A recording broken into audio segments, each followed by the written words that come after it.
Temps, je vais représenter l'équipe technique du département et aussi le nouveau fonctionnement. On est en fusion, enfin le district a fusionné depuis pas mal d'années, mais là il y a eu un changement de présidence, il y a un nouveau siège social, ce qui fait que même nous en interne ça a amené quelques modifications, donc c'est important que les clubs soient au clair, parce que vous avez déjà eu certaines habitudes avec nous les conseillers techniques.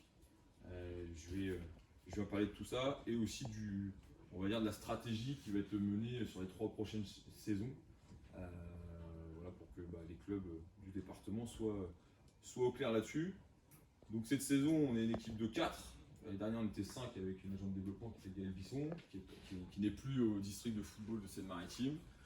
Donc là, la réorganisation, c'est qu'on va travailler à 4 avec, je pense, des personnes que vous connaissez bien. Donc moi, je suis Grégory Auger, c'est ma 4e saison en tant que conseiller technique régional, donc je suis à la Ligue de Normandie, mais pour coordonner la Seine-Maritime, avec mes 3 collègues qui sont Luc Bénard, qui on va dire traditionnellement était plutôt sur la zone diepoise, Pierre Grandin, qui est mon collègue sur la zone traditionnellement rouennaise, et puis Yvan, que vous connaissez sûrement tous ici, puisque c'est le conseiller technique de la zone Avraise, les ex-Avraise, puisque aujourd'hui on est à la Seine-Maritime, on est tous dans le même district. Donc l'idée, c'est que ça a changé un petit peu au niveau du fonctionnement. Là, on a réorganisé l'équipe depuis très peu de temps, puisqu'avec le siège social à Yvetot, il n'y a plus d'antenne à Wavre, à Rouen, à Dieppe. Voilà, ça va être terminé, ça va être vendu. Donc l'idée, c'est que chacun d'entre nous va avoir un dossier à se répartir, mais sur l'ensemble du département. On va le voir juste après. On serait épaulé, nous, par un secrétaire technique. Donc là, j'ai mis Christopher, mais ils seront même 2. Il y aura une stagiaire avec lui pour nous épauler dans tout ce qui est administratif, réserver un site pour une détection, réserver un site pour une formation, comme là, venir ici pour faire une réunion, et puis tout ce qui est aussi sur le football animation. Et puis pour être, comme dans un club finalement, pour être efficace et pour pouvoir être mené de front pas mal de projets, à 4 sur le territoire, c'est très compliqué. Donc l'idée, c'est aussi, comme vous le faites dans vos clubs, d'avoir des services civiques et de recruter quelques stagiaires via l'université de Rouen qui font des études en STAPS pour pouvoir nous épauler sur des projets bien précis. Par exemple, moi, l'idée de cette saison, c'est de trouver des personnes pour nous aider à la féminisation, pour continuer le développement, d'avoir une personne pour réfléchir et continuer à impulser ce qu'on a mis en place l'année dernière, malgré le Covid, l'étude sur le futsal, parce que j'aimerais bien qu'on commence à mettre du futsal en place. Réfléchir à la pratique réduite, ce qui était, je crois, là l'année dernière, on avait déjà avancé, pourquoi pas, le foot à 8 en U15, U18.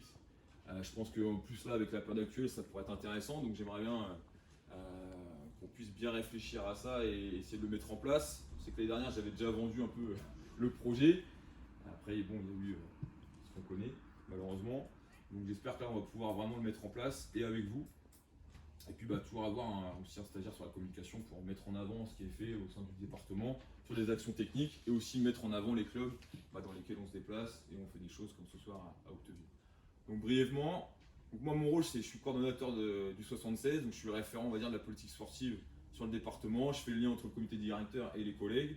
Et puis voilà, j'anime l'équipe et on met les objectifs ensemble sur ce qu'on va voir développer sur les 3 prochaines saisons. Et j'aurai vraiment le dossier formation sur tout le département à gérer. Donc le calendrier des formations bénévoles qui sort ce soir, qui sera en ligne sur le site du district avec tous les CFF1, 2, 3, 4, les modules, les certifications que je vais présenter après. J'ai à charge aussi les certifications, dont une qui commence là mercredi prochain. Et puis la mise en place, comme on avait fait je crois il y a 2 ans, de réunions techniques pour les éducateurs du département, qu'ils soient diplômés ou non. L'idée même, c'est plutôt destiné à des gens qui ont soit pas de diplôme ou peu de formation. Voilà, ceux qui ont déjà un BMF, EF ou autre, il y a déjà des recyclages qui sont adaptés pour ça. Là, c'est plutôt vraiment de s'adresser à tout le monde et vraiment en proximité. Alors là, après, on va casser un peu les codes, puisque maintenant, Luc, ce sera plus le secteur diepois ici. Maintenant, il sera sur tout le département, mais sur le volet, on va dire, un peu pré-formation. On va dire, c'est tout ce qui concerne les détections des U13 au U15, garçons-filles. Ça va être le suivi des sections sportives. Donc, c'est tout le football en milieu scolaire, que ce soit collège-lycée. La mise en place de centres de perfectionnement. On connaît peut-être nos 2 journées de gardien de but. Là, il y a des centres de perf gardiens aussi qu'on va devoir mettre en place sur le département cette année. Et puis, moi, j'avais envie, déjà l'année dernière, mais on n'a pas pu le faire, aussi d'avoir 1 ou 2 journées sur du spécifique, donc gardien, et une après-midi pour les attaquants. On verra si ça fonctionne ou pas pour ensuite peut-être développer ça dans les années à venir. Et donc mes 2 collègues Yvan et Pierre, qui sont eux sur le foot animation, mais sur l'ensemble du territoire, avec, on va dire, qu'il y a beaucoup de dossiers dans le DAP, dans le développement et animation des pratiques, avec Yvan qui sera responsable du programme éducatif, le football féminin d'animation, les nouvelles pratiques qui sera épaulée par une stagiaire qui est Jeanne Lefebvre, que vous avez peut-être dû voir ou côtoyer, qui développe le foot marchand, le fit foot, foot golf, donc les nouvelles pratiques. Il sera référent du loisir, du foot partagé et du futsal. Donc c'est pas mal de dossiers. Alors ils ne font pas que ça, en parallèle, vous les verrez toujours en formation et en détection. D'accord ? Mais ça, c'est leur mission prioritaire. Donc ça veut dire que si là, ce soir, l'un d'entre vous se dit tiens, moi j'ai un besoin sur le futsal, c'est Yvan qu'il faut contacter. Si vous avez un besoin sur le foot à l'école, c'est plus Yvan qu'il faut contacter en direct. Vous pouvez l'appeler, il n'y a pas de souci. Mais l'idée, c'est que peut-être appeler vraiment le référent qui est Pierre Grandin sur le département. Tout ça, ça sera dans le cahier technique. Ça va mettre un peu de temps, il n'y a pas de souci. Vous pouvez toujours appeler Yvan, il n'y a aucun problème. Mais c'est juste pour bien comprendre le nouveau fonctionnement de l'équipe technique. Et donc Pierre sera lui responsable, on va dire, école de foot, tout le foot animation U7, U11, en lien avec Rafa, qui est le président de la commission des jeunes. Toujours référent sur le label jeune et le label féminin. Donc voilà, s'il y avait quoi que ce soit sur le label, vous pouvez toujours appeler Yvan qui passera aussi faire des visites et regarder comment se passe la structuration de votre club. Mais le référent, c'est Pierre. Et on va dire le dossier accompagnement club, que j'ai pas mis là en diapositive, mais je vais quand même en parler juste après. Donc voilà un petit peu l'organisation due au siège commun. Ça, je pense c'est important, même si vous l'avez vu, je ne vais pas m'éterniser, mais c'est juste pour bien comprendre aussi que la vision du nouveau comité de direction, depuis leur arrivée, c'est de reprendre les 9 secteurs que nous, on avait déjà identifiés pour le football animation. Ceux qui sont sur les U7, U9, normalement, ça vous parle, les 9 secteurs. Et en fait, là, ils ont juste réparti 9 membres du comité de directeur pour être en lien avec les clubs de chaque secteur. En gros, ils divisent le département en 9, moins de clubs à traiter tout seul. Et donc, pour vous, on va dire secteur vraiment à vrai, il y a Denis Olivier, il y a aussi Thierry Brisset et Lionel Chandelier. Je pense que là, toutes les personnes qui sont ici, c'est secteur 1, 2, 3, normalement. Donc l'idée, c'est d'être en proximité avec les clubs. Donc si vous avez un besoin via le comité de direction, vous pouvez contacter ces personnes-là. La stratégie de la politique technique, elle va se faire en 3 étapes. Là, on est en train de travailler dessus. L'idée, c'est de faire un état des lieux des 9 secteurs que je viens de vous présenter. Les 9 secteurs, et de voir où sont nos clubs, où ils en sont au niveau des licenciés, où on en est. Par exemple, si on va faire une cartographie sur le label, voilà, où est-ce qu'il y a des clubs labellisés, quel label, où est-ce qu'il n'y a pas de label. On va regarder le foot féminin, on va essayer de décortiquer un petit peu toutes les thématiques, pour ensuite se dire où est-ce qu'on va devoir prioriser, nous, notre accompagnement envers les clubs. Il y a des clubs, clairement, qui sont déjà bien structurés avec des salariés, à quoi bon d'être tout le temps avec eux? On va peut-être aller les voir, il n'y a pas de souci, mais il y a sûrement d'autres choses à faire. Donc là, l'idée, c'est de faire vraiment l'état des lieux, qu'on est en train de finaliser, pour derrière prioriser nos objectifs. L'idée, c'est d'atteindre un maillage territorial qu'on a appelé de proximité et équitable. L'idée, c'est d'aller vers les secteurs où c'est un peu compliqué, où tout à l'heure j'entendais des clubs qui ont plutôt perdu des effectifs. Donc c'est se tourner vers ces clubs-là pour voir comment on va pouvoir réamorcer, on va dire, le développement. L'idée, c'est de dynamiser aussi certains secteurs qui sont en difficulté. Là, j'avais juste mis le Pays de Bray, mais il y a d'autres coins dans le département où c'est un peu compliqué. Et puis l'idée, forcément, l'idée générale, c'est d'avoir un peu plus de licenciés pour le district. Et finalement, si le district a plus de licenciés, ça voudra dire que normalement, si on fait le maillage correctement, c'est qu'on a réussi à redévelopper des endroits dans tout le département. C'est bien là l'objectif. Parce que voilà, clairement, il y a Rouen, il y a la Avraise-Rouennaise, où là, il y a quand même du volume. Après, il y a sur l'axe Rouen-Le Havre, il y a quand même des clubs et des choses qui se passent. Et après, Pays de Caux, Pays de Bray, c'est un peu plus compliqué, un peu plus éclaté. Et c'est à nous de monter une stratégie. Alors bien sûr, ça ne va pas se faire en 3 semaines ni en 2-3 mois. On voit ça au moins sur 3 ans minimum, parce que ça va prendre beaucoup de temps. Mais l'idée forte qu'il faut retenir, c'est qu'aujourd'hui, et là je parle en tant qu'ancien gars de club, c'est que la fédération nous donne beaucoup de choses à faire. Vous êtes normalement, vous devez avoir plein de mails, plein de dossiers, label, foot à l'école, foot féminin, on en voit de partout. Et nous c'est pareil finalement. Nous on en voit de partout, puis allez hop, les clubs s'inscrivent et nous on y va. Ah, tu veux une formation, inscris-toi. Tu veux faire le label, inscris-toi. Tu veux faire du foot à l'école, inscris-toi. Si tu veux monter à R3, il faut du foot féminin, donc toi, essaie de trouver des filles, etc. etc. Donc l'idée c'est d'inverser un peu la tendance, c'est que nous on parte des clubs et s'adapter aux clubs et aux besoins des clubs. Et ne plus dire voilà ce qu'on a, et puis venez shipper ce qu'il y a à shipper, et nous on vient vous le faire chez vous. Donc là l'idée c'est vraiment d'étudier tout le département. Alors voilà, c'est un peu. Ça va être long, je pense, à faire, mais c'est à nous de prioriser. Et là l'idée c'est que les actions, ils découlent vraiment des besoins des clubs et des besoins des secteurs géographiques. Voilà un peu la stratégie. Donc là moi j'ai enlevé les dates, mais on est sur une volonté là très rapidement de pouvoir travailler sur ce plan d'action et puis de le développer à partir des vacances d'automne, que ce soit un axe prioritaire de notre mission. Donc ça veut dire que si certains d'entre vous ont un besoin, vous pouvez venir me voir tout à l'heure ou contacter un de mes collègues. L'idée c'est qu'on va intervenir dans les clubs. On propose deux choses. Soit un accompagnement stratégique, c'est-à-dire on peut venir vous aider pour réfléchir à quel projet club vous pouvez mettre en place via vos installations, via vos ressources humaines, via le budget que vous avez et surtout via les ambitions que vous aimeriez atteindre. Si c'est un problème d'effectif, par exemple, peut-être qu'on peut vous aider à mettre en place une journée porte ouverte, peut-être à vous mettre en lien avec l'école et peut-être surtout intervenir parce que il y a souvent un manque de main-d'œuvre, donc c'est aussi de trouver des moyens pour vous aider à redémarrer pour certains. Et aussi, on propose un accompagnement ou une intervention technique pour des clubs qui auraient peut-être un besoin de former leurs éducateurs, mais c'est peut-être compliqué pour eux de venir en formation, ou ils n'ont pas envie, ou ils ont peur, ou des fois on se dit formation, vous nous formatez, on va être tous pareils, alors que c'est pas forcément le cas. Donc l'idée c'est de venir chez vous, faire une réunion technique, ou à passer un moment technique avec votre équipe d'éducateurs, qu'ils soient diplômés ou pas diplômés. Au contraire, limite s'ils ne sont pas diplômés, au moins il y aura un vrai but à la démarche. Et là, c'est d'échanger ensemble, de les mettre en situation, comme on fait en formation pour ceux qui sont déjà venus, et d'amorcer quelque chose au sein du club. Moi, j'ai déjà pu le faire 2-3 fois l'année dernière. Là, j'en refais bientôt. Je vais venir chez toi, c'est Normand. Et l'idée, c'est voilà. Mais je ne vais pas aller dans un club de R1 ou de N3. Je vais plutôt aller dans des clubs où il y a un vrai intérêt d'y aller pour enclencher une dynamique, on va dire ça comme ça. Et pour certains clubs, on peut faire les deux. Donc là, clairement, sur l'année qui arrive, avec les collègues, on s'est mis d'accord, on va plutôt prioriser les clubs de moins de 100, 150 licenciés. Et on va contacter des clubs, voir s'ils acceptent qu'on vienne les aider. S'ils ne veulent pas, on n'y va pas. S'ils sont intéressés, on voit ce qu'on peut mettre en place ensemble.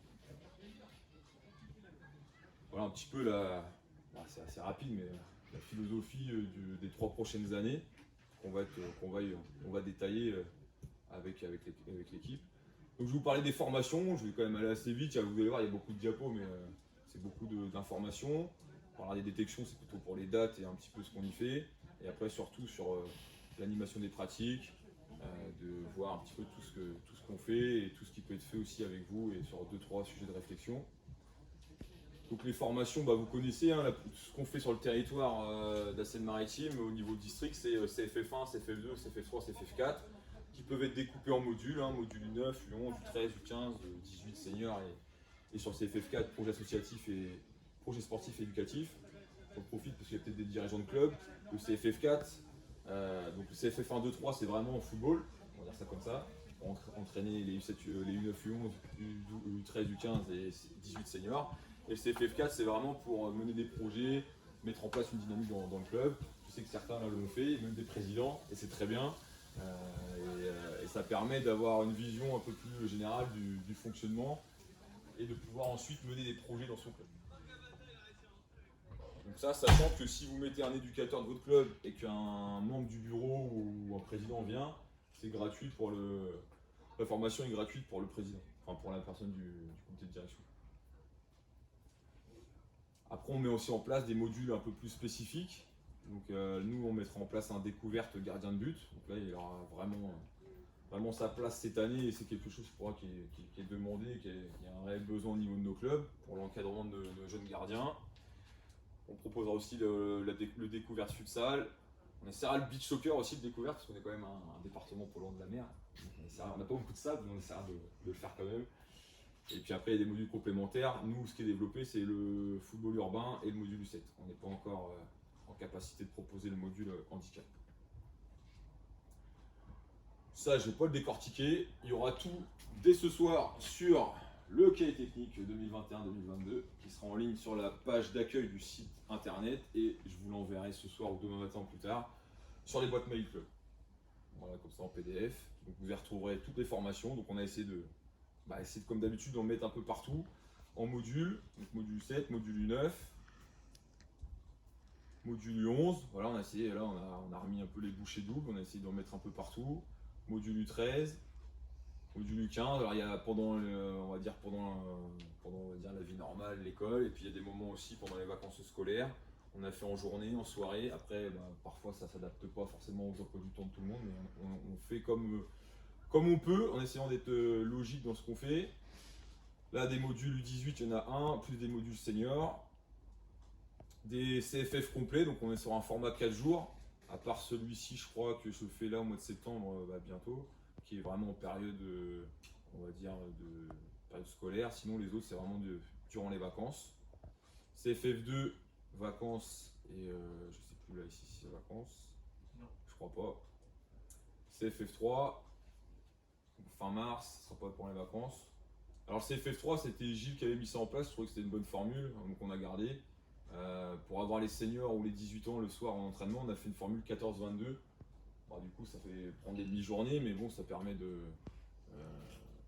nous d'avoir les joueurs le soir, et puis peut-être pour les stagiaires qui voudraient faire le CFF3 ou les modules, ça peut peut-être prendre un peu moins de congés.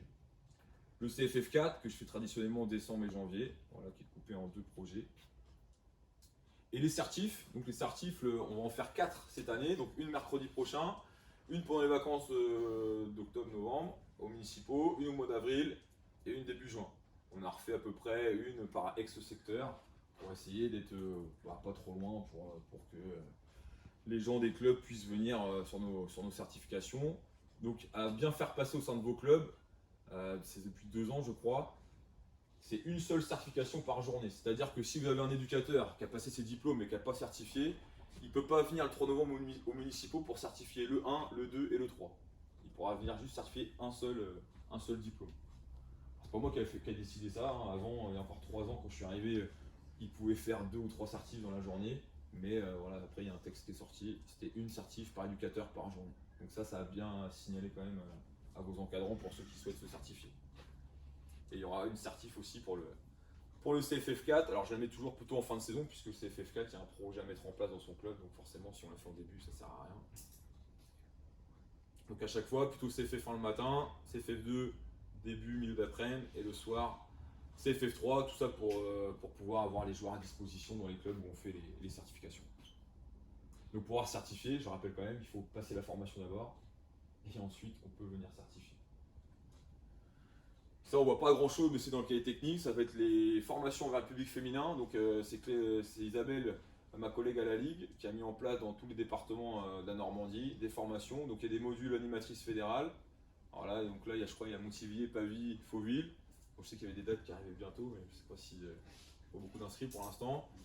Il y avait un module U9 pour la pratique féminine. Il y aura un module U11. Et ensuite, elle a mis des CFF 2 et 3, si je ne dis pas de bêtises, complets. Mais là de manière pour tous les éducateurs et éducatrices de la Normandie. Donc ça, on ne voit pas très bien, les dates sont dans le cahier technique. Donc si vous avez du public féminin et que vous accueillez des équipes, comme là ici à Hauteville où ça développe aussi très bien, n'hésitez pas à envoyer les personnes qui encadrent et qui peut-être démarrent dans l'encadrement du public féminin pour venir vraiment sur les formations spécifiques. Ça, c'est les modules complémentaires dont j'ai parlé. Donc, le module futsal découverte qui sera animé, là j'ai mis, c'était moi, mais ça va changer, ça va être Yvan, qui est référent futsal.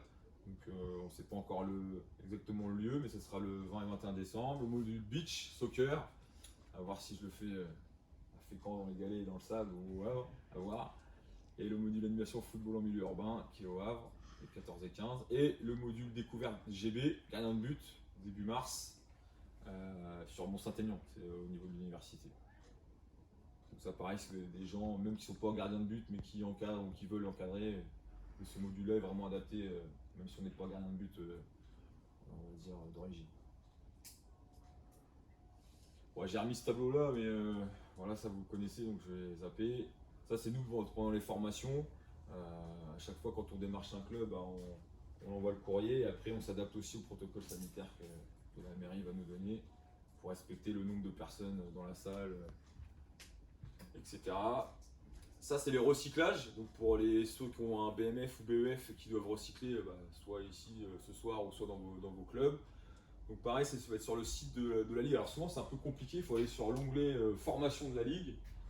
Et normalement après il y a de quoi cliquer sur formation continue, si je ne dis pas de bêtises. Éducateur. Et éducateur, formation continue. Et après vous avez différentes possibilités. La prépa mentale, il y a un recyclage sur la responsabilité quand on est responsable technique de club.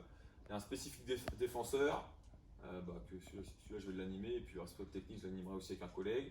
Il y a spécifique attaquant et gardien de but, prépa athlétique, préfaux du joueur, module vidéo et module cohésion. Voilà, il y a pas mal de propositions avec des choses qui changent un petit peu d'habitude. Donc pour ceux qui doivent recycler, il faut s'inscrire et puis voilà, il y a pas mal de choix. Donc voilà, ça retrace ça. Donc plutôt pour BEF, BMF, c'est ici niveau 3, niveau 4, c'est sur 2 jours, tous les 3 ans. Et voilà les différentes thématiques que vous pouvez retrouver sur nos recyclages au niveau de la Normandie. Donc voilà, je ne vais pas plus loin. Ça, c'est ce que j'ai parlé tout à l'heure me concernant. L'idée, c'est de faire des réunions techniques. Pour l'instant, c'est des dates à déterminer. On va voir comment on va s'organiser. J'aimerais bien, c'est d'une part, j'en profite, il y a Damien qui est là, qui est sur le ticket de club, mais qui est aussi dans l'amicale des éducateurs de la Seine-Maritime, Damien Crochemort. Donc l'idée, c'est de se rapprocher de l'amicale, des éducateurs, et de faire, il y aura des temps amicales, mais aussi nous des temps district plus l'amicale. Et l'idée, voilà, je pense que je ne vais pas avoir de soucis pour inviter Clément Le Rebourg, que peut-être vous connaissez, qui a travaillé au district maritime il y a quelques années, qui aujourd'hui qui est à la Ligue, et qui est aussi sélectionneur des U19 Futsal France. Donc, il était adjoint, il est passé numéro 1 depuis quelques semaines. Il a gagné le tournoi de Montaigu il n'y a pas longtemps, et là il prépare le championnat d'Europe. Et l'idée, il y aura des matchs de l'équipe U19 Futsal qui vont être effectués, on ne sait pas encore où, mais en Normandie. Et l'idée serait de le faire intervenir, puisqu'on a une démarche de développer le futsal aussi dans le département. Donc autant s'appuyer sur un spécialiste. Donc ça pourrait être une séance qui nous explique un petit peu comment il faut s'y prendre et surtout comment on peut le mettre en place dans notre club si on a un créneau ou quelques créneaux de gymnase dans l'année. Et puis après, j'avais l'ambition de faire intervenir un coach pro, hein. Ça peut être le coach de QRM ou le coach du Havre. On a la chance d'avoir 2 clubs professionnels en Ligue 2 dans le 76. Donc voir s'il est possible de faire une intervention ou soit avec, ça peut être aussi le directeur du centre du HAC avec M. Rodriguez. Donc ça, on communiquera les dates au moment venu. Pour l'instant, je ne vais pas mettre des dates pour mettre des dates. Et donc je le répète, ce sera vraiment destiné à tout le monde, mais nous en priorité au niveau départemental de s'adresser à des éducateurs ou des bénévoles éducateurs qui commencent, qui n'ont peut-être pas de formation ni de diplôme, à venir partager un moment avec nous sur un truc qui change un peu du quotidien. Ça c'est important, j'ai eu un président de club tout à l'heure et je pense que c'est important à savoir. Donc les formations, même si c'est nous qui les délivrons sur le territoire, c'est piloté par la Ligue de football. Donc ça veut dire que le lien au niveau des formations, des inscriptions, c'est l'IR2F, c'est Béatrice Richard qui est la secrétaire. Et donc c'est auprès d'elle que vous pouvez soit directement sur le site, soit auprès d'elle que vous pouvez inscrire ou appeler pour avoir des renseignements, il n'y a pas de souci. Et surtout, ce qui est bon à savoir, c'est, ça sera aussi dans le cahier technique, il y a toujours des bons de formation de 25 €. Mais avant, il y a encore quelques années, c'était quasiment sur toutes les formations. Là, ça a été un peu réduit au niveau du budget. Mais on peut toujours quand même envoyer nos éducateurs de club, par exemple sur des modules U9, U7, U11, sur les certifications CFF1. Il y a toujours la possibilité de se faire aider par un bon de formation de 25 €. Donc un module qui est à 80 €, voilà, moins 25, il reste à charge 55. Après, à voir si c'est le club qui prend, si c'est une partie club, une partie éducateur. Ça, après, c'est chaque club qui le fait comme bon lui semble. Ça, c'est juste un rappel, je ne vais pas la commenter non plus. C'est juste, on avait déjà mis ça l'année dernière, c'est sur les obligations. Ça j'espère que ça peut évoluer, parce que je crois que ça va être la même chose que l'année dernière. Donc par rapport, Ça c'est sur le foot régional, ceux qui ont des équipes. On va dire que c'est là ici, sur la senior, c'est toujours le CFF3 qui est demandé, un senior R3. Donc s'il y a des clubs ici qui sont R3 et que votre entraîneur n'a pas encore la formation, n'est pas diplômé, à vous de vite regarder sur le cahier technique, les dates, pour ensuite faire ce qu'il faut pour votre entraîneur. Et faire une demande de dérogation. Ou une demande de dérogation, ouais. Merci. Donc ça c'est le reste, voilà, je ne vais pas m'attarder là-dessus. Par contre oui quand même, les différentes licences, pardon. Ce qui est important sur les différentes licences, pour l'avoir fait aussi en club, c'est toutes les personnes qui accompagnent, qui sont en charge d'une équipe. Donc il y a les licences forcément, voilà, animateur fédéral. Donc dès qu'on a un module d'un CFF, module U9, U11, on devient entre guillemets animateur. Ensuite, dès qu'on est diplômé d'un CFF, on devient éducateur. Voilà, donc ça fait des petits grades. Et ce qui est important aussi, c'est que après, on passe de diplôme technique régional ou technique nationale. Et après, c'est aussi vous avez des accompagnateurs, des dirigeants, de penser à quand même faire leur licence. Au moins, vous êtes couverts aussi. Et au moins, ils sont identifiés, répertoriés. Et voilà, si vous avez un papa qui accompagne et qui puisse être en plateau, c'est quand même intéressant qu'il puisse être identifié, identifiable. Et pour votre club, tout simplement, et puis pour la personne aussi. Donc, pensez à faire les licences. Ça, c'était une nouveauté de l'année dernière. Je sais pas, Damien, tu me confirmes si c'est toujours d'actualité, si c'est toujours bon. Donc, je crois que ça a été, c'était depuis la saison dernière, la volonté d'assouplir un petit peu quand même pour les clubs. L'idée, c'est pour les clubs qui sont de la R3 jusqu'au R3 R1 et U16F au R1, de mettre 2 personnes ayant le diplôme parce que des fois, on sait que coach peut ne pas être là ou quoi, donc d'avoir une solution de repli. Voilà, et puis si pas de diplôme au début de saison, possible d'être éducateur de l'équipe, s'il s'engage à se former, à obtenir le diplôme de la saison, ou alors, comme l'a dit Damien, demander une dérogation. Qui est lié à l'engagement de formation. Qui est lié à l'engagement de la formation dans la saison. La partie détection, je ne sais pas si vous avez des questions sur les formations. Ouais, c'est clair, après, n'hésitez pas à m'interrompre. Donc là, les détections, ça concerne les U13, U14, U15, voire même les U16, même si nous, on ne va pas faire de détection. En U16, c'est directement le collègue de la Ligue qui va avoir des matchs et qui va sélectionner des profils U16. Nous, on va quand même, on fait les premiers tours, donc tour de secteur, et puis petit à petit arriver à sortir les meilleurs du département, en U13, U14, U15, garçons-filles. L'idée, c'est d'assurer un brassage. L'idée, en fait, on pourrait très simplement se dire, on sait plus ou moins où ils sont les meilleurs joueurs qui vont aller au stage régional. Mais l'idée, c'est de faire vraiment un brassage, de voir tous les enfants, en tout cas une bonne partie des enfants qui évoluent dans tous les clubs du département, pour voir où est-ce qu'on en est en termes de niveau, s'il y a peut-être des enfants qui pourraient peut-être bénéficier après d'un parcours en section sportive ou dans le club. L'idée, c'est pas que un club pique à un autre club un joueur. L'idée, c'est d'arriver à ce que l'enfant, le jeune, puisse jouer à un niveau qui correspond à ses qualités, à ses compétences, tout simplement. Donc nous, c'est de vraiment regarder tout ça, exploiter les territoires ruraux aussi, ça c'est une vraie volonté. Donc ça revient un petit peu au travail qu'on est en train de faire pour l'accompagnement des clubs. À titre informatif, on va mettre en place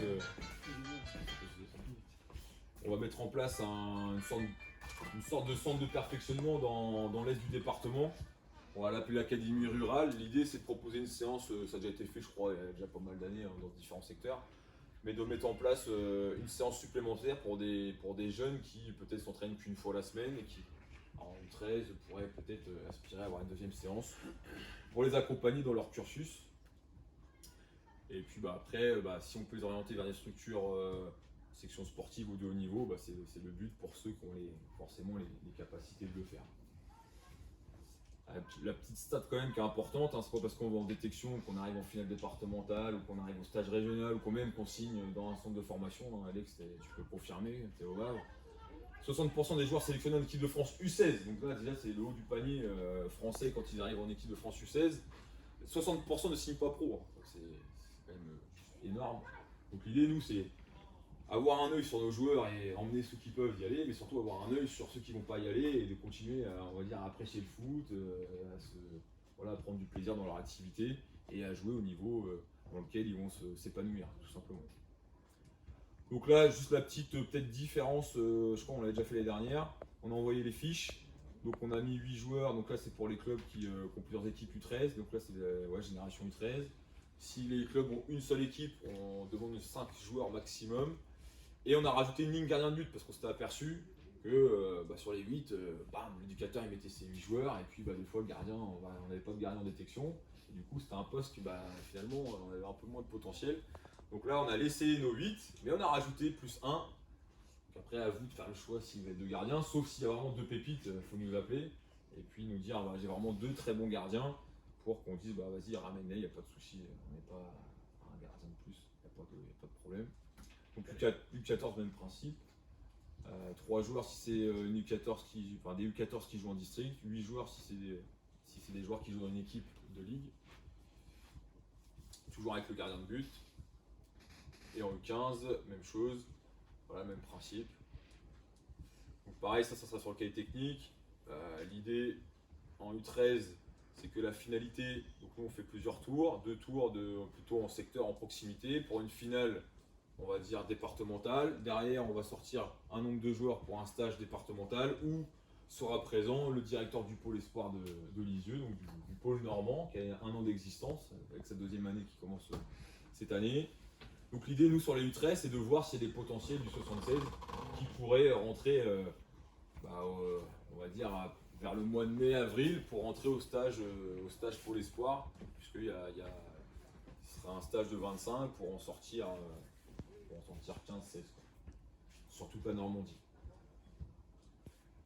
U14, l'idée pareil, 2 tours, une finale départementale, ensuite en interdistrict pour sortir les meilleurs de tous les départements. Et ça aboutit sur une équipe de Normandie. Je suis en interligue à Oudgat. Donc là, on voit déjà les profils, un peu, c'est les espoirs du foot. Donc sur les U14, on n'a pas les joueurs du HAC, parce que voilà, club pro. Peut-être QRM, parce que c'est encore un peu ambigu, là, ils sont montés, mais on aura peut-être encore des joueurs de QRM sur les U14. À voir. Et sur les U15, là c'est vraiment pour tous les joueurs. Donc au départ, premier tour district, après on fait rentrer les équipes de ligue, et après on fait rentrer les joueurs au stage régional des centres de formation pour sortir une équipe U15 élite, donc avec les 16 meilleurs du territoire normand, et une équipe U15 avenir, pardon, dont moi je m'occupe sur la Normandie. En gros, les élites, c'est vraiment les meilleurs U15 à l'instant T. Donc voilà, avec des fois des différences morphologiques impressionnantes. Et moi, l'équipe à venir, c'est vraiment de prendre ces joueurs de la Normandie avec des profils où on a peut-être une morphologie un peu tardive. Parce qu'en U15, il y a vraiment des différences athlétiques, de gabarit dues à la croissance.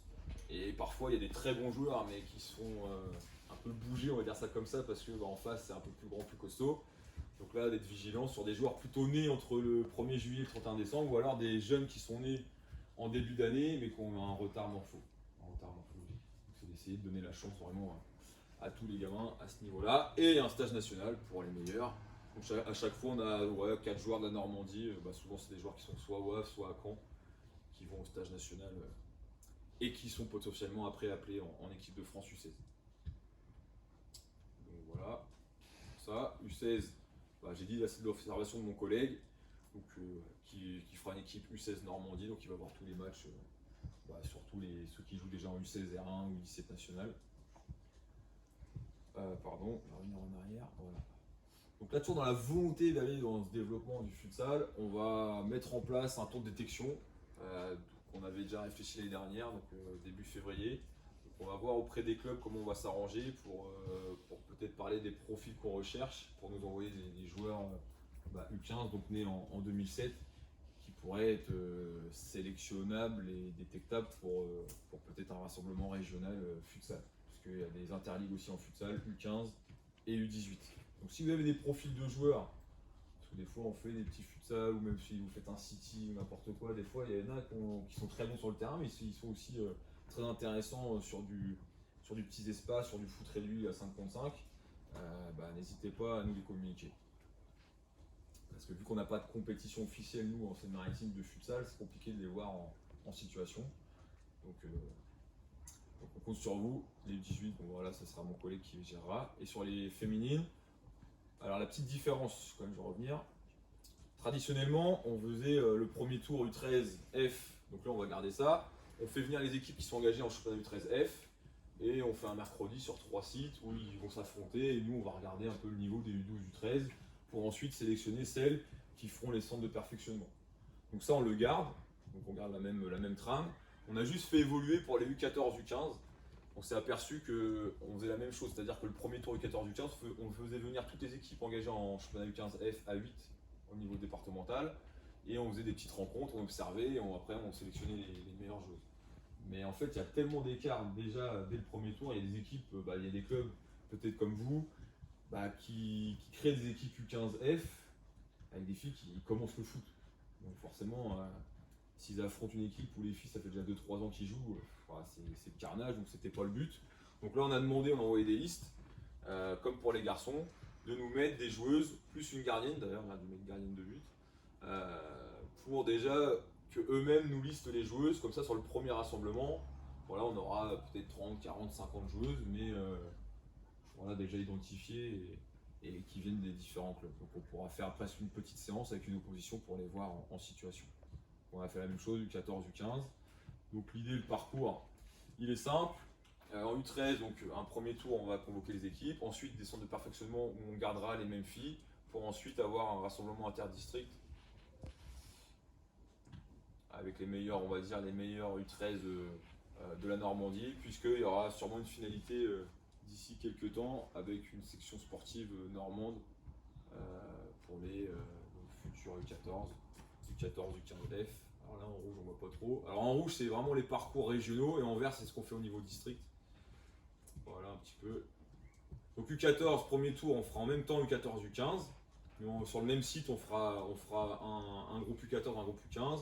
Ensuite un deuxième tour, on sait qu'il faudra un nombre de joueuses, on fera une journée, c'est pendant les vacances, pour vraiment les voir en séance et en match. Et après on fera une finale départementale pour sortir nos meilleures joueuses pour le stage régional, pour après tenter l'équipe de Normandie. Donc au même titre que les garçons, l'idée des détections, c'est de voir le niveau général, voir les filles qu'on peut faire évoluer, qu'on peut peut-être faire rentrer en structure, soit section, soit au niveau.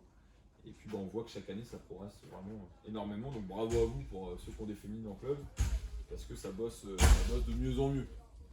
Donc, je vous invite à continuer à développer. Ça je ne le commande pas, c'est les critères un petit peu au niveau des sélections, ce qui est fait, le nombre de joueurs. Donc, voilà. Sur les sections sportives, je ne sais pas si ici il y a des clubs qui ont des sections. Là, ça concerne les collèges ou lycées. Donc l'idée, si vous avez besoin ou envie de monter un projet section sportive dans votre club, que vous avez un collège pas très loin ou un lycée pas très loin, ça peut être une opportunité pour améliorer, on va dire, vos générations U12 à U15, donc sur la partie collège, ou un peu plus tard U16, U17, U18 sur la partie lycée. L'idée, on a la chance, là il y a Christophe Morel qui est référent de la section régionale Saint-Valery-en-Caux. Qui accueille des enfants un peu partout du département, même d'autres départements. L'idée c'est d'offrir aux joueurs ou aux joueuses des horaires aménagés pour pouvoir faire sa scolarité, faire sa séance à 15h30 ou 16h, finir plus tôt pour pouvoir rentrer à la maison, ou alors, comme avec toi Christophe en internat, et faire ses devoirs, et on va dire que la journée elle est finie à 18h30, 19h avec l'école, la séance plus les devoirs faits. Comme ça a un rythme un peu plus allégé, parce que là finalement toutes vos séances vous les faites en fin de journée, les enfants parfois ils peuvent rentrer tard, donc c'est un peu les bénéfices de la section. Donc nous on vous accompagne, on vous suit, et derrière nous on peut vous labelliser et du coup avoir une petite subvention financière, un accompagnement aussi au niveau du matériel. Donc là cette année il y a peut-être 3 projets là qui sont en train de se mettre en route. Alors le collège Luneray ça va être en test, mais ce sera pour l'année d'après. Saint-Etienne ça ouvre là dès la semaine prochaine avec des garçons et des filles. Et il y a sûrement aussi à Gramont un projet avec que des féminines. Donc si vous avez un projet, vous me sollicitez, ou Luc aussi sur les sections sportives. Donc ça c'était nos sections, donc on a quand même une bonne vingtaine sur le territoire avec, là j'ai mis des petits médaillons, donc la plupart sont quand même labellisés. Alors après, ceux qui n'ont pas le label, ça ne veut pas dire qu'ils travaillent moins bien, c'est tout simplement que c'est plutôt des sections. Alors celles qui sont labellisées, c'est déjà un niveau sympa, voire intéressant, voire pour certaines très bien. Et puis celles qui ne sont pas labellisées, on va dire que c'est plutôt des sections d'animation territoriale qui ont un rôle pour moi hyper important quand même. C'est pas parce qu'ils n'ont pas le label qu'ils ne travaillent pas ou qu'ils n'ont pas d'intérêt. Comme ça permet à des enfants, enfin à des jeunes plutôt, de pratiquer le foot à des horaires aménagés, même si c'est peut-être pas un niveau pour jouer en régional ou national. Finalement, on s'en fiche un peu quoi. Même si au départ, l'intérêt de la section, c'est quand même de proposer un cadre propice à s'améliorer, à se développer. Voilà, au niveau PPF, on va rentrer dans le vif avec l'animation des pratiques. Donc ça, vous aurez les secteurs. Je sais que j'ai vu sur Facebook, ça commande des fois, donc il y a des oublis, donc n'hésitez pas à nous faire un message si on oublie votre club. Donc c'est la répartition des secteurs que vous retrouvez dans le cahier technique. Donc maintenant, on a dû réajuster un petit peu avec les collègues suite aux différents retours. Donc on voit qu'il y a des coins où il y a plus ou moins de clubs. Les dates de réunion de secteur donc, qui vont sortir. Voilà. Donc pour les U7, donc on a continué donc, avec les 9 secteurs de venir à votre rencontre à la fois pour mettre en place les plateaux. Je ne vais pas m'éterniser puisqu'il y aura des réunions de secteur pour la création des plateaux. Donc, ça sera donc dès la semaine prochaine, je crois, ici, la semaine prochaine. Sinon, c'est la semaine encore suivante, donc on va communiquer. C'est bon? Je peux passer? Donc la reprise, c'est le 2 octobre, officiel, pour les plateaux U7, U9. Donc on a laissé quelques dates. Alors, on aurait pu faire des rentrées du foot, mais on a laissé quelques dates pour que les clubs, finalement, puissent faire leur rentrée. Je ne sais pas si c'est le mot tranquillement, mais de pouvoir se remettre en route, de pouvoir réaccueillir, pourquoi pas faire des journées portes ouvertes, parce qu'il y a des endroits où ça peut être compliqué. Et on ne voulait pas, entre guillemets, polluer ces premiers week-ends, on va dire ça comme ça. Je ne sais pas si c'est le bon terme, j'en sais rien. En tout cas, laisser au club la possibilité de s'organiser, soit en interne, soit aussi avec des clubs d'à côté pour faire des plateaux. Et possibilité aussi au club de faire des tournois. Et voilà Parce aussi. qu'avec les pertes qu'il y a eu, on s'est dit peut-être en septembre, les clubs vont pouvoir essayer de récupérer un peu de sous. Donc laissons septembre pour faire des tournois, faire ce que vous voulez. C'était la volonté, puisqu'on s'est aperçu, on a voulu démarrer un peu plus tôt en U11 et finalement on a rétro-pédalé parce qu'il y avait aussi des tournois et puis même pour mettre tranquillement les plateaux en route, c'était aussi pour notre part plus facile. C'est bon au niveau des dates, donc là pareil, des fois c'est le même jour, le même lieu pour les 7 U9, il y a peut-être juste là ici où c'est un peu différent. Donc reprise le 2 octobre. Donc ça vous l'aurez aussi dans le cahier technique à la réunion de secteur, hein, pas de souci, donc on va essayer de déterminer des dates. Là j'ai oublié d'enlever. Alors en une, je vais le dire puisque je l'ai laissé marquer ici. Bon ça c'est plutôt nous en interne. On proposera sur les 2 dernières dates de la saison pour des clubs qui voudraient essayer de faire des U9 à 8, entre guillemets pour avoir une pseudo petite passerelle avec les 11. Mais ça ne veut pas dire qu'on veut faire du foot à 8 dès le 2 octobre, hein. C'est pas ça. Donc, on verra comment ça se passe et on proposera peut-être sur 2 week-ends la possibilité pour certains. Donc je rappelle, on profite, que le football en U9 ça reste à 5. Si on a envie de faire jouer ces U9 à 8, vous avez la possibilité de mettre 3 U9 en plateau U10 ou U11, mais pas plus. C'est pas une équipe U9 sur les plateaux U11 à 8. Et c'est pas non plus, je sais que c'est la mode aussi, c'est de faire que des matchs amicaux et de mettre du foot à 8 en U9. L'idée, si ça a été décortiqué comme ça, il y a peut-être des profils qui peuvent déjà jouer à 8, il n'y a pas de souci, mais on peut les faire évoluer avec des U11. Mais maintenant, ça se généralise où il y a des clubs qui ont un peu de volume, de suite il y a une équipe à 8. Et en U11, ils vont jouer après à 11, et en U13, on jouera je sais pas combien. Donc voilà. Donc du coup, il faut respecter le rythme du jeune. Il y a des clubs qui peuvent peut-être y prétendre à ça, mais il y a d'autres clubs où le foot à 4 en U7, foot à 5 en U9, même si on m'a dit, faire des plateaux, des U7 jusqu'au U11, c'est chiant. Ouais, pourquoi après, ça reste quand même du foot, des matchs. Et après, ils arrivent en U10, ils jouent à 8 avec des plateaux. Là, je vais en parler juste après. On a travaillé sur notre formule. Donc, juste pour finir sur les 7 U9, donc voilà, on finira là-dessus pour ceux qui le souhaitent et qui le peuvent surtout. Pour pas mettre en difficulté ces jeunes parce qu'on a envie, nous, éducateurs, de jouer à 8. Parce que c'est surtout ça, des fois, la réalité aussi. C'est que le gars, il pense que c'est Guardiola comme à la télé et il se dit, je vais jouer à 8. Puis quand il a dit 11 U13, il dit, je vais jouer à 11. Donc voilà, il faut vraiment qu'il y ait un intérêt pour moi d'apprentissage. S'il n'y a pas d'intérêt, il faut rester à 5 pour ceux qui ne peuvent pas jouer à 8. La JND, 18 juin, donc on aura 3 lieux à déterminer, et la JND féminine 9 qui on garde la tradition, on restera sur la plage du Dieppe. Voilà, donc on n'a pas la capacité d'avoir un site pour accueillir tout le monde, donc il y aura toujours plutôt 3 sites sur les 3 ex-secteurs. Donc ça c'est les fiches, hein. Je n'ai pas trop parlé du pass sanitaire, même si vous devez le subir dans vos clubs depuis la reprise. J'ai remis ça, cette slide-là, mais j'ai vu qu'elle était affichée ici. C'est le protocole, j'espère que vous l'avez, vous pouvez retrouver ça sur le site de la Ligue. Voilà, ça synthétise un petit peu ce qu'il faut. Je sais que le président de la Ligue aussi a fait une petite vidéo voilà, avec la directrice et puis le juriste de la Ligue avec quelques infos importantes. Voilà, donc, respectons au maximum pour essayer d'avoir le plus rapidement possible une vie quasi normale et qu'on puisse surtout pouvoir pratiquer notre activité préférée toute l'année. En espérant qu'on ne vive pas comme les deux dernières saisons. Donc on compte sur vous d'avoir un référent Covid, même si je sais qu'il y en a qui l'ont fait et c'est parfois compliqué. Mais voilà, tourne vraiment à respecter ça pour vos licenciés, que vous soyez dans les clous, et puis le jour de match de faire le nécessaire. Donc après, je sais qu'il y a eu des questions pour la catégorie 12 du 13 avec les 12 ans et 2 mois. Pour ceux qui vont être âgés là, qui vont prendre leurs 12 ans en fin d'année. Donc il y a une rallonge de 2 mois apparemment. On a eu l'info là tout à l'heure, c'était pas au clair. En tout cas, il y a une remontée qui a été faite des présidents de district et ligue là-haut. On attend le retour, de voir comment on s'adapte. Pour l'instant, pas de retour. Donc dès qu'il y a un retour, il y aura forcément une info envers les clubs pour ça. Donc je sais que c'est compliqué pour vous. Mais nous, on n'a pas trop d'infos à vous livrer malheureusement. Donc c'est juste quand l'enfant va avoir 12 ans, il a 2 mois de rallonge pour pouvoir faire les deux injections. Les 11. Voilà les 11. C'est mon premier chantier depuis que je suis arrivé conseiller technique. L'idée, donc déjà on a, ça c'est bon depuis l'année dernière, c'est le matin. Les plateaux U7, U9, U11 sont sur tout le département le matin. Donc après à voir comment on évolue les heures, hein, ça peut être un peu plus flexible selon les endroits par rapport aux structures, il n'y a aucun problème. Ça, il faut faire remonter à Yvan et Pierre et puis à la commission des jeunes. On a remis les temps et là on a mis... en fait il y aura 2 journées. Alors si j'ai les dates en tête, normalement c'est 25 septembre et 9 octobre. On fera 2 premiers plateaux de brassage. L'idée cette année, c'est de faire des plateaux toute l'année, mais de manière homogène. C'est-à-dire qu'on veut avoir des plateaux où il n'y a pas une grosse différence de niveau.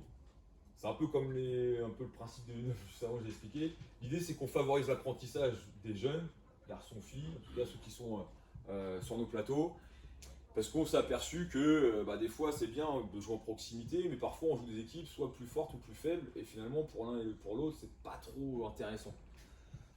Donc l'idée là c'est de faire un brassage pour ensuite proposer des niveaux homogènes. Niveaux homogènes qui vont être on va dire entre novembre et décembre sur 5 journées, et surtout en deuxième phase, de janvier à mai on aura 9 journées. L'idée c'est de faire pour les clubs d'un bon niveau, on va pas se cacher, d'un très bon niveau. L'idée peut-être de leur faire un petit peu plus de route. Je prends un cas concret, on va appeler un chat un chat. Voilà. Le Havre par exemple, si vous engagez une équipe U11 dans les plateaux ou U10 d'un bon niveau, l'idée c'est pas jouer juste en proximité dans l'agglo havraise, ça va être d'aller un petit peu plus loin. On va couper la Seine-Maritime en 2. Donc là on va proposer ça au club, s'ils le souhaitent ils le font, mais vu qu'ils le font plus ou moins déjà sans nos plateaux, donc on s'est dit que peut-être ça pourrait les intéresser. Donc peut-être d'aller jouer jusqu'à Ifto, peut-être jusqu'à Dieppe, en étant intelligent nous sur la structuration des plateaux, parce qu'ils ne se déplacent pas tous les week-ends 45 minutes. Mais l'idée c'est de rencontrer des équipes de son niveau. Donc en essayant de faire plusieurs groupes avec ceux qui ont un très bon niveau, de jouer entre eux, un niveau intermédiaire entre eux, et puis de garder ce football de proximité pour ceux qui peut-être pas une génération avec une très grande qualité, ou alors n'ont pas envie de faire de la route, de rester toujours en proximité. Donc c'est pas de... L'idée c'est vraiment de proposer quelque chose à tous les clubs qui conviennent, quoi. Parce qu'on s'est aperçu qu'il y avait beaucoup de certaines équipes qui sortaient un petit peu du système, et ça nous embête un peu parce que finalement ça veut dire que notre offre de pratique n'était pas adaptée. Donc on a essayé de réadapter, donc ça va être une année test. Là ça comme ça. Et donc voilà, on a laissé les 11-18 entre clubs, brassage, il y aura le premier tour de coupe, brassage, deuxième tour de coupe, et après on est parti sur des plateaux homogènes, soit par secteur, soit intersecteur, soit départementaux. va dire ça comme ça, pour cette année. Donc on verra, et puis il ne faudra pas hésiter à nous faire des retours si votre équipe allait dans un plateau trop fort ou trop faible à nous dire. Au niveau des dates, que ce soit U7, U9, U11, vous verrez que pour les périodes de vacances scolaires, le premier week-end, le week-end du milieu et le dernier, à chaque fois on a voulu ne pas mettre de plateau, volontairement. Parce que tous les ans c'était le problème, c'est les vacances et tout. Là le choix est de dire pendant les vacances, du premier au dernier week-end, il n'y a pas de plateau. Vous voulez en faire, c'est votre problème, mais nous, district, on n'organise rien sur ces périodes. Donc il y aura forcément pour certains peut-être d'autres dates, mais en tout cas c'est celles qui seront organisées par le district. Donc avec le challenge du 11 des FSM, voilà, qui aura un cahier des charges pour l'accueillir au mois de mai. Là on va changer l'idée, ça sera une journée un peu plus festive et sans trop, on va dire, réduire un peu la compétition finalement. Mais quand même de se retrouver en fin de saison avec une partie des équipes du département. Donc avec des équipes masculines et féminines sur cette journée-là. Les U12 U13, il n'y a pas beaucoup de changements. Il y a toujours la première phase des 1, des 2, des 3, hein, si je ne dis pas de bêtises. Et puis après, il y a une possibilité pour certaines équipes de passer au niveau régional. Donc pour l'instant, pas trop de changements. Donc aujourd'hui, il y a 6 poules de première division U13. Donc, ça veut dire que l'équipe qui termine première de son championnat, enfin la première phase, a fini première de son championnat. Et elle va en R1 U13 en deuxième phase. Si l'équipe termine deuxième, elle va en R2 en deuxième phase. Et après, ceux qui terminent, on va dire à la 9e et 10e place selon si c'est des groupes de 9 ou 10. Voilà, il y a des bascules un petit peu de niveau, des 1, des 2, des 3. Il y a une coupe des FSM et il y a la coupe pitch. Avant de parler de la coupe pitch, j'en profite. Du coup, vu qu'on a fait évoluer l'offre de pratique U11, là on est en réflexion aussi pour faire évoluer la pratique U13. Alors pas en termes de nombre de joueurs sur le terrain ou des règlements, c'est plutôt nous en interne. Aujourd'hui, on a 6 championnats de quasiment 10 équipes, j'ai regardé. Il y a une poule à 9. Et il y a encore beaucoup du 13 qui s'inscrivent ces derniers temps. Voilà, donc il y a quand même du monde. Et aujourd'hui, il y a 60 équipes qui sont en première division U13 sur le département. On va dire qu'on a gardé un peu la structuration des anciens secteurs, c'est-à-dire 2 poules Havre, 2 poules Rouen, 2 poules Dieppe. Moi personnellement, quand je vais voir des matchs et que ou alors je regarde juste les résultats le week-end et que je vois des 24-0, des 8-2, des 12-4, je me dis qu'il y a un problème et que est-ce que ça fait pas trop d'avoir 6 poules de 10 en première division? Est-ce que ça reflète vraiment le niveau première division du département qui est quand même important, la Seine-Maritime? Je pense pas. Donc l'idée serait d'arriver à peut-être petit à petit à faire évoluer cette formule aussi et d'avoir un vrai niveau première division départementale sans non plus, comme le U11, de dire on fait une poule et voilà, le A va jouer à eux, puis tous les week-ends il va jouer à Rouen. L'idée c'est pas de faire des kilomètres à tout le monde, c'est d'arriver à proposer quelque chose comme les U11 où on peut faire un petit peu plus de kilomètres, mais d'avoir un niveau qui permette aux équipes finalement aussi de s'affronter avec des équipes de leur niveau tout simplement. Parce que là, quand j'ai vu les dernières, Rouen, Saint-Aubin, 48-0 en 4 fois 15 minutes, c'est pas possible. Pour l'une comme pour l'autre, c'est pas possible. Et il y a beaucoup d'écarts. Alors peut-être pas sur l'agglo havraise et rouennaise où ça peut se tenir, même si des fois il y a vraiment des scores. Des fois, c'est quand même il y a vraiment des grosses différences. Je sais que sur les secteurs un peu ex-Diepois où voilà, il y a vraiment là des écarts aussi. Donc voilà, c'est en réflexion. Mais l'idée, en fait, c'est de dire que petit à petit, vraiment de raisonner départementalement, je sais pas si ça se dit, en tout cas de manière départementale, et de tendre à une pratique qui soit cohérente finalement, tout simplement. C'est comme vous, quand vous faites une séance, vous essayez sauf que vous n'avez pas le choix, vous essayez de mettre les jeunes plutôt par niveau, sauf si on n'a que 10 joueurs, et puis voilà. Mais sinon, là, vu qu'il y a quand même du volume sur nos championnats, de faire en sorte que les jeunes affrontent des jeunes de leur niveau pour qu'ils passent un bon moment, quoi.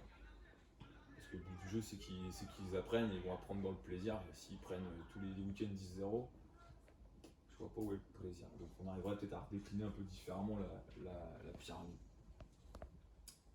D'ailleurs, je sais pas ce que vous en pensez, est-ce que c'est quelque chose qui... Pour certains, je pense que ça peut convenir. Finalement, pour d'autres clubs, ça ne changera rien. voilà, c'est comme un peu les U11. Après, le risque de rendre tout ça, c'est avec les parents pour les conduire les Pour les... Pour les conduire les enfants. Après voilà, ça dépend de, on va dire, du niveau de l'équipe.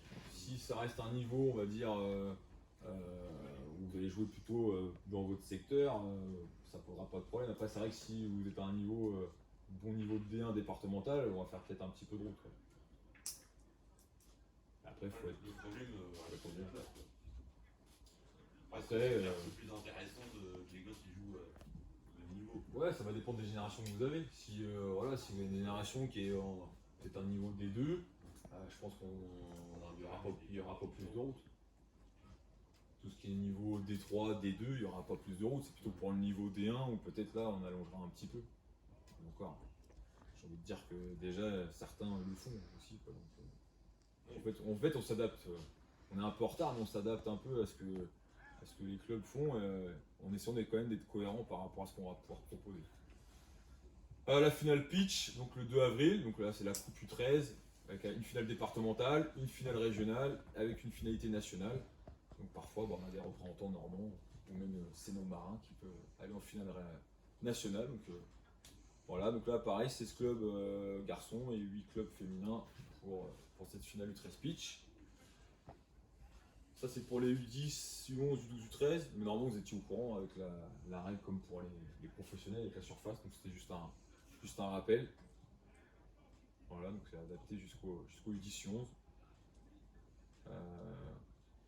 Juste sur les U10, U11 quand même, on s'est aperçu aussi que souvent il y avait des plateaux qui étaient effectués où il n'y avait pas d'arbitre au milieu du terrain, que ce soit officiel ou non officiel, peu importe.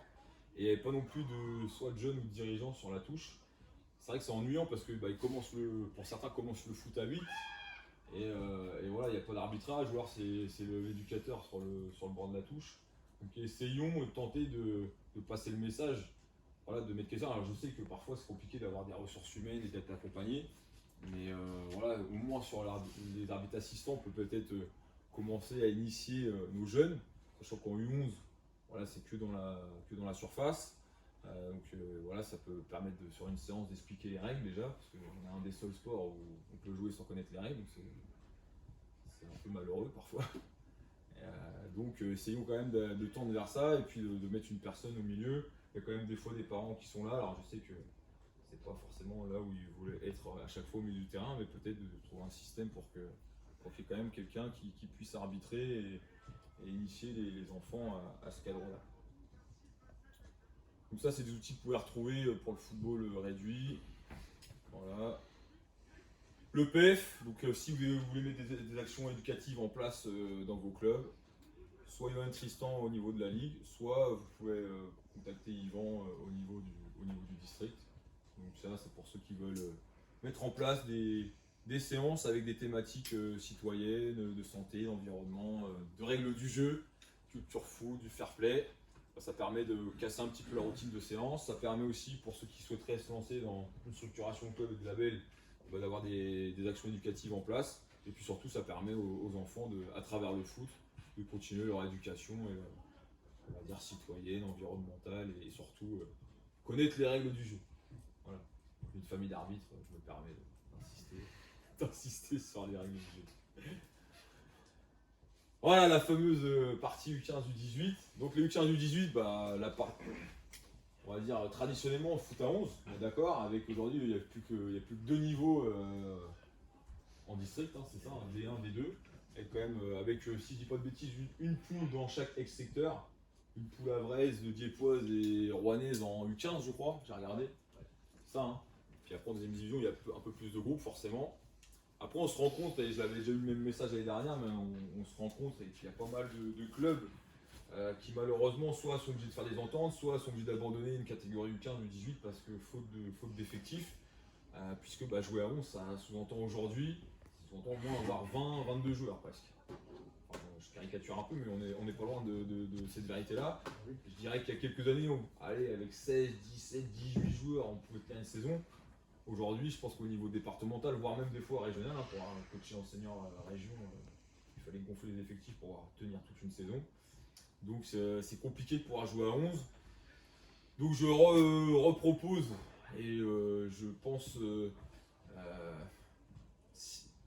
là on est le 10 septembre, je pense peut-être mettre une com bientôt pour voir s'il y avait des clubs qui pourraient tenter l'aventure, soit en U15 ou 18 pour peut-être mettre en place ça, soit avant les vacances, soit juste après. Je sais pas si c'est un format à 8, je sais que c'est pas l'idéal, parce que normalement c'est plutôt à 11. C'est plutôt un format pour ne pas perdre ses effectifs et puis peut-être servir de passerelle si jamais on proposait un petit critérium à 8, ça pourrait entre guillemets permettre au club de faire jouer leurs joueurs U15 ou U18 et puis peut-être que ça peut permettre sur une phase ou deux phases de peut-être récupérer quelques joueurs pour peut-être ensuite repartir à 11 et après si je me rappelle, petit, on n'a rien inventé, il y avait les pupilles à 7 et les pupilles à 11, hein, si je fais l'ancien déjà. Mais c'était la réalité, et les clubs, moi j'étais à la campagne, on jouait à 7, puis après je suis parti dans un autre club où ça jouait à 11 avec un peu plus de volume. Là je pense que l'esprit c'est un peu le même, c'est ceux qui peuvent, ils jouent à 11, tant mieux. Ceux qui c'est pas plus compliqué et qui peuvent jouer à 8, on propose du foot à 8 ou peut-être à 7, on verra. Hein. Moi je sais pas, j'ai pas testé encore des U15 sur du 8-8 sur un terrain, sur un demi-terrain. Peut-être qu'il faut que tu arrêtes de jouer à 7, on pourra adapter, après ça sera un critérium, donc on fait un peu ce qu'on veut finalement. L'intérêt c'est qu'ils jouent quoi. Clairement, voilà. Parce qu'il n'y aura pas de montée, pas de descente, pas de récompense à la fin, il n'y aura pas de coupe à gagner ou quoi que ce soit. L'idée c'est de jouer, et si on veut vraiment aller au bout des choses, c'est d'arriver à te proposer quelque chose, parce que le foot à 8, demain on dit à un U15 de 18, tu vois, tu vas jouer à 8, il va dire non, il va dire vas-y, c'est bon, le foot c'est à 11, hein, donc il faut arriver un peu attrayant quand même. Donc l'idée ça serait d'essayer de monter quelque chose où on peut faire des matchs à 8 ou à 7 ou à 6, j'en sais rien, selon ce qu'on verra sur les matchs. Et puis peut-être derrière casser un peu les codes du format, une phase, deux phases ou championnat aller-retour. D'essayer de proposer peut-être un petit challenge, soit futsal, soit indoor, avec un peu d'événementiel sur des regroupements en proximité pour découvrir le tennis ballon, du foot 5, du foot golf, peut-être un format un peu Champions League, voilà, avec des quarts finales, demi-finales, essayer de casser un peu ce qu'on fait depuis pas mal d'années. Voilà. Donc je sais que l'année dernière j'en ai déjà parlé, il y avait des clubs qui étaient potentiellement intéressés, peut-être qu'on s'y reprend un peu tard, mais malheureusement avec le Covid et puis nous la réorganisation c'est un peu compliqué, mais on va le lancer quand même, en tout cas on va faire la communication. S'il y a 4 clubs qui s'inscrivent, qui sont pas trop loin, on le fera. S'il y a 4 clubs mais ils sont éparpillés dans le département, ça risque compliqué.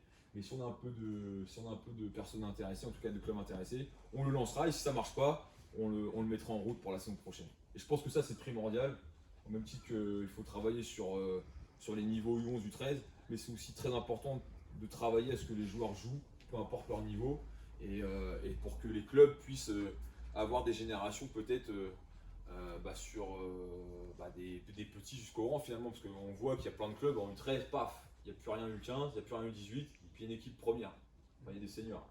Et le problème c'est que du coup en senior ils sont obligés d'aller chercher toujours à droite à gauche des joueurs, parce que pas du U15, pas du 18 pour jouer en. Donc je ne sais pas si c'est la solution qui va répondre à la problématique, mais en tout cas je pense que ça peut peut-être aider. Je veux juste vous dire qu'on est dans une volonté de le développer. Donc cette année on va mettre en place de nouveau les coupes U13 garçon-fille jusqu'à senior garçon-fille. Et on souhaite mettre en place là pour le coup une pratique complémentaire avec des critériums sur les temps de vacances scolaires. Donc on fera aussi une annonce par rapport à ça. Ça c'est les dates des coupes, elles sont sur le cahier technique aussi. Donc il n'y aura pas de finalité départementale cette année, Damien, si je ne dis pas de bêtises. Donc voilà, donc on va proposer un temps pour les clubs qui souhaitent, qui ont un créneau gymnase, pour pouvoir avoir quelques dates. Finalité régionale. Comment ? Pas de finalité régionale. C'est ça, pas de finalité régionale. Vu que ça avait bien marché avant le Covid, faire une deuxième édition sur du foot indoor pour les U11 garçons et U11 féminines. Donc de proposer une journée pour les clubs qui seraient intéressés, comme on l'avait fait il y a 2 ans je crois, ça avait plutôt bien fonctionné, une journée par équipe, il n'y aura pas non plus de finalité en mode compétition, c'est vraiment de proposer un temps on va dire en indoor pour les clubs, pour les jeunes surtout, gratuitement, et leur proposer un petit temps un peu différent dans leur saison, même s'ils le font peut-être déjà certains avec leur club, ou pour des anniversaires. Ça c'est juste rappeler qu'on fait aussi un peu de futsal dans le calendrier chez les petites, U9, enfin U7, U9, U11, donc avec des temps bien définis. la structuration de nos clubs, ce qui est important à retenir, c'est vous pouvez postuler pour les labels. Donc, normalement, vous connaissez Espoir, Excellence, Élite, et puis après les labels féminins bronze, argent, or. Ce qui est important de retenir cette année, c'est la mise en place d'un label district. C'est-à-dire, c'est un label pour encourager et valoriser les clubs qui souhaitent se structurer. On sait très bien que parfois, pour avoir le label espoir, il suffit qu'on n'a pas d'équipe féminine et on n'a pas le label. Alors qu'on travaille très bien, qu'on met des choses en place, etc. Qu'on est dans une démarche de vouloir structurer son club. Et c'est quand même dommage qu'on ne puisse pas vous valoriser. Donc l'idée là, c'est de mettre ça en place. Alors quand même, pour pouvoir obtenir ce label district, l'idée, ça va être de... Alors ça, c'est la cartographie. Voilà, je vais quand même en parler de la cartographie. Je sais pas si ça va être... C'est bon. Hop. Donc là, on peut quand même s'apercevoir que, voilà, on va dire le bassin rouennais, c'est ce que je te disais tout à l'heure, l'axe Rouen-Le Havre. Après, ça commence à être un peu éclaté ici. Et après, là, il y a des secteurs, là, Cagny, Batteville, Doudeville, on va dire le Pays de Caux ici, le Pays de Bray. Après, c'est pas, on va dire que c'est un peu logique aussi, c'est un secteur un peu plus rural, où il y a un peu plus de distance peut-être à faire. Il y a peut-être moins de population aussi que sur les bassins urbains. Et c'est pour ça que le travail qu'on souhaite faire sur les 3 prochaines années, que ce soit le label ou autre, c'est vraiment essayer de travailler sur ces secteurs-là pour revitaliser, pour donner un nouvel élan. Après, on va voir avec les moyens qu'on va avoir et de pouvoir faire en sorte que peut-être dans tous les secteurs du département, il y ait au moins une ou deux structures labellisées pour peut-être accueillir des enfants et des jeunes avec une structuration de club intéressante. Pourquoi pas aussi après mettre du foot féminin, du foot à l'école, etc. pour qu'on ait un territoire où les jeunes ne font pas forcément 40 ou 60 km peut-être pour jouer dans un club qui leur convient. Donc ça, les labels, c'est un exemple parmi d'autres. Donc le label d'FSM, il faut quand même s'engager dans la démarche label, donc sur Foot Club, et puis de faire l'autodiagnostic, de rentrer toutes les informations. Et puis si jamais vous postulez et que vous n'avez pas les 4 familles pour avoir le label Espoir ici, voilà, mais si vous avez peut-être 3 familles sur les 4, et on étudiera entre guillemets le dossier et puis il y aura une commission avec une validation du comité de directeur pour encourager le club qui s'engage dans la démarche, qui a validé quand même 3 familles sur 4 et puis de remettre un petit peu de récompense matérielle et offrir aussi de formation. Voilà, c'est dans le cadre aussi de faire en sorte d'envoyer aussi des gens en formation au sein de vos clubs. Tout ça sera détaillé aussi dans le cahier technique. Donc ça sera aussi sur le cahier technique, c'est les dates qui ont un petit peu évolué. Donc pour l'autodiagnostic, pour vraiment faire l'état des lieux de son club, c'est jusqu'au 31 octobre et après vous pouvez déposer, alors là ça a changé cette année, avant c'était jusqu'au 31 janvier pour déposer le dossier, là c'est jusqu'au 15 décembre. Et ça sera donc sur le cahier. Donc c'est juste valider la candidature pour ensuite, vous avez un petit peu de temps pour mettre les pièces et le conseil technique passera à faire la visite. Je vous invite à le faire même si vous ne postulez pas pour un label. Ça vous permet de voir où est-ce qu'en est votre club et sur quoi peut-être il faudra prioriser le développement. Football féminin, donc ça c'est le calendrier qui sera aussi sur le cahier technique. On a gardé la même formule que les saisons précédentes avec une alternance U11F, U9F, foot à 5, avec la volonté encore cette année d'essayer de mettre en place des plateaux U11F à 8. Donc là c'est Yvan qui va gérer un peu l'opération sur tout le département. Là on a quelques inscriptions, ça commence à rentrer. Je ne sais pas si dans vos clubs vous avez des jeunes filles, donc n'hésitez pas, c'est du foot à 5. Des U9 peuvent jouer en U11 et quelques U11 peuvent redescendre en U9. Et c'est pour ça qu'on a fait un week-end sur 2 pour pouvoir faire jouer les filles à un maximum et peut-être vous mettre en place une ou 2 équipes.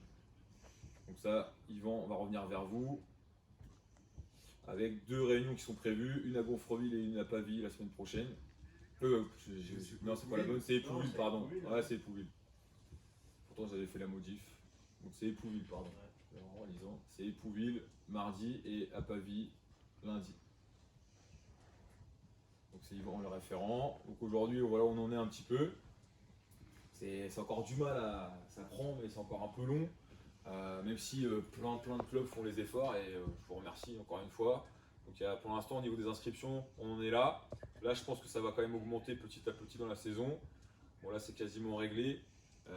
Voilà, il y a quand même le championnat U18 qui s'est mis en place. À savoir qu'ici, il y a eu une petite baisse, mais il y a aussi des équipes qui passent en format ligue, donc foot à 11 en U16F et en U18F régional. Donc si vous avez des filles, vous n'avez pas engagé d'équipe, c'est le moment, c'est maintenant. Il ne faut plus perdre trop de temps si vous engagez une équipe. Donc ça c'est une info pour les sous-classements.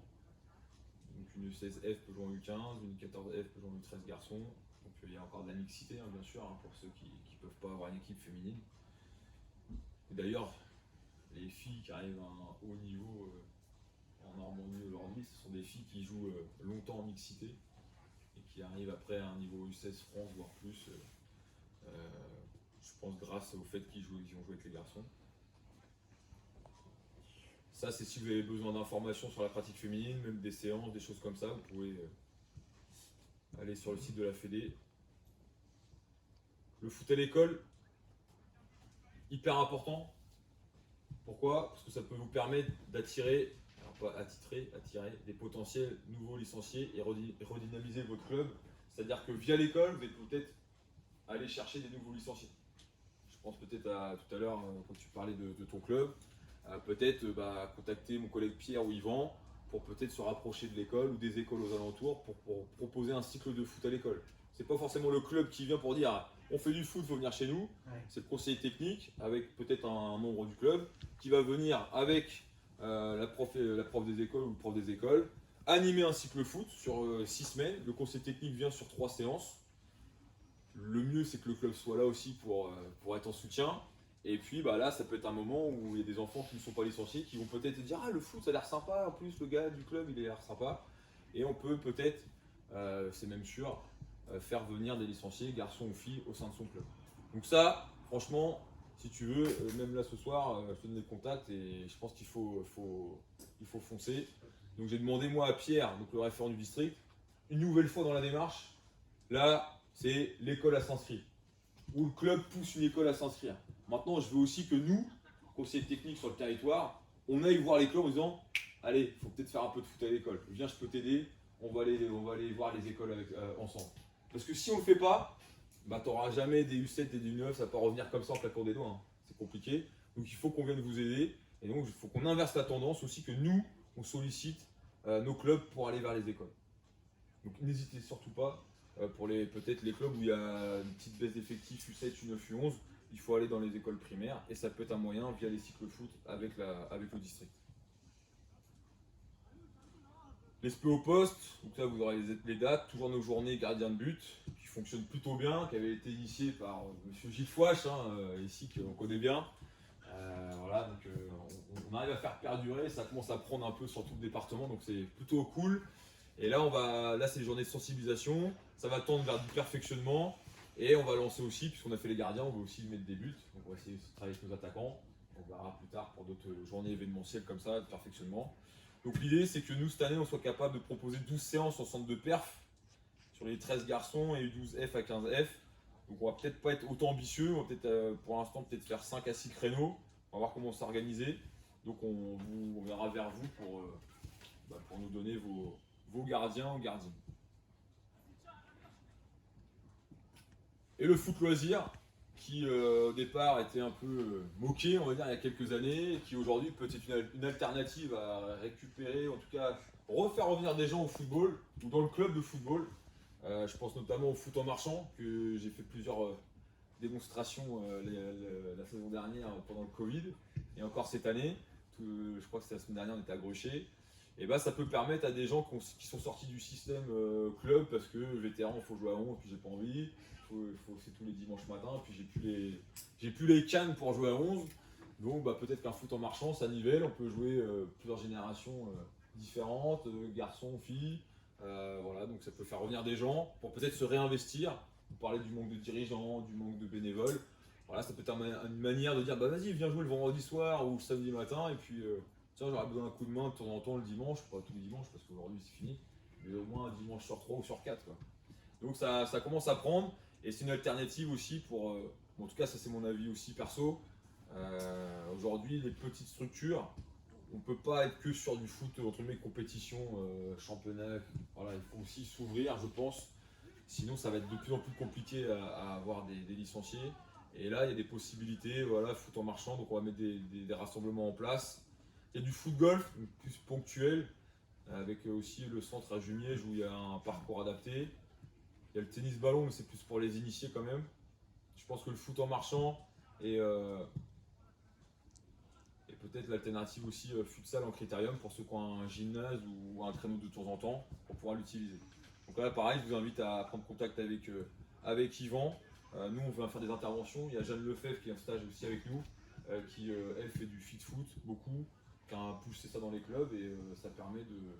Il y a des clubs qui ont réussi à faire des licenciés, même l'année dernière, en période de Covid, via le foot en marchand, via le fit foot, via voilà, la notion de nouvelles pratiques, on va dire ça comme ça. Et je pense que c'est à mûrir.